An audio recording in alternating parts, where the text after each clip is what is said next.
Panthers didn't even play this week, but somehow they still got a win. Let's talk about it. So the Panthers finally had their bye week, one of the latest buys of the season. It was long overdue. These dudes needed to rest up, get healthy, get their mind right for this potential playoff push down the stretch. But even though they didn't have that, the Tampa Bay Buccaneers, who were a half a game above the Panthers going into week 14, they took a loss to the New Orleans Saints. Nobody saw this coming, as Tyler Shuck, the rookie quarterback for the Saints, had one of the games of his life without Alvin Kamara on the road, going against the Tampa Bay Bucs. They got the victory. And this helped out because the Tampa Bay Bucs fall to 7-6, the same record as the Carolina Panthers, but the Tampa Bay Bucs have the tiebreaker. They do have the same division record, but in terms of common opponents, which is the next tiebreaker, the Tampa Bay Bucs have that slight edge. All that being said, for the big picture, both teams have 4 games left. They have to play each other twice. This gives the Panthers a lot more wiggle room. The Buccaneers have a short week playing at home against the Atlanta Falcons. Now, the Falcons, they've been eliminated from playoff contention, but you just never know what can happen in these division games, especially with this quick turnaround.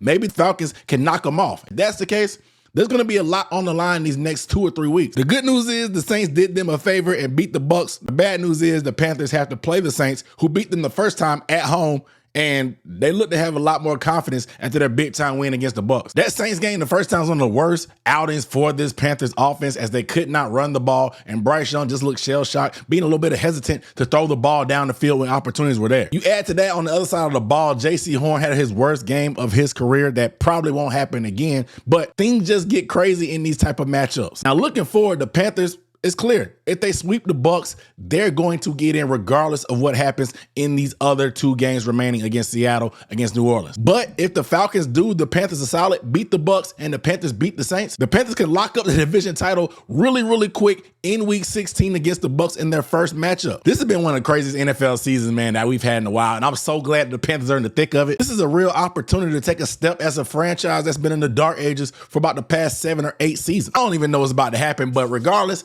I'm excited either way, and just happy we got relevant football in December.